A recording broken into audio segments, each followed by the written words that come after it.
எத்தனை ஆண்டு காலமா நீங்க இந்த பாரம்பரியமா இந்த விழாவை ஏறெடுக்கிறீங்க? சுமார் 450 வருஷமா. நம்ம வந்து சவுந்தராபுரம் இல்லைங்களா? சவுந்தராபுரம் தேவேந்திர குல வேளாளர்கள். சுமார் இது எங்கள் ஊர். அந்த காலத்தில் பல்லப்பட்டி நாங்கள் பிறந்த ஊர். அந்த காலத்தில் 450 வருஷத்துக்கு முன்னாடி நாங்கள் பிறந்த ஊர். அன்ன வரைக்கும் இன்ன வரைக்கும் பாரம்பரியமாக தேவேந்திர குல சார்பாக இந்த அக்கச்சட்டி, அளவு, பெரியசாமி, கம்பத்தையம், மாரியாக்காடு இங்கேருந்து அழைச்சிட்டு போவோம் சவுந்தராபுரத்துக்கு. இது மாம்பழம் தொட்டு ஒரு 450 வருஷமாக நடந்துட்டு இருக்குது. எந்த பிரச்சனையும் இல்லாமல். மத வேறுபாடுங்கிற நம்மளுக்கு எப்போ இல்லையே. மதம் நல்லா கணக்கோட இல்லை முஸ்லீம்ஸும் தேவேந்திர குல வேளாளரும் எங்களுக்குள்ள ஒரு உடன்பாடு.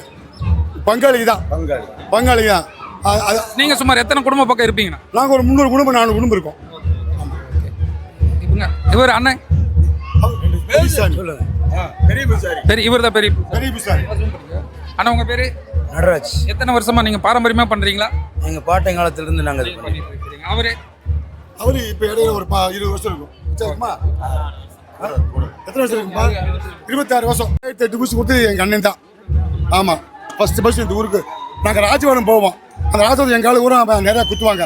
அது எங்க அப்பா பாட்டு வந்து எங்க அப்பா குத்துனாரு, அப்புறம் எங்க அண்ணன் குத்துனாரு, இப்போ எங்க தம்பி குத்துனான். இது பாரம்பரிய படிப்பு. இப்போ அது குத்துவாங்க. அது நிறைய பேர் ஆசைப்படுறாங்க.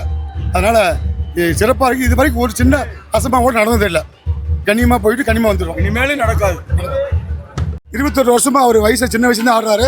இப்போ வயசு 26 வருஷம் ஆடிட்டு இருக்காரு. இது பாரம்பரியம். பாட்டு காலத்துல இருந்து.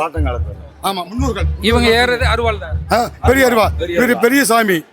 அதாவது எல்லாமே வேற இங்க என்னென்ன பண்றாங்கன்னு இங்க பண்ணது அக்கன் செட்டி அளவு, பெரிய அளவு, பறவை அளவு, ஆமா, அல்ல அளவு, சைடு அளவு எல்லாம் உண்டு. அக்கன் சட்டி உண்டு. இன்னைக்கு 100 சட்டிக்கு மேலே வந்திருக்குது. இது காலகாலமாக நாங்கள் வைகாசி 9ஆம் தேதி ஆரம்பிச்ச திருவிழா. எப்பவுமே இதே நாளில் கொண்டாடுறோம்.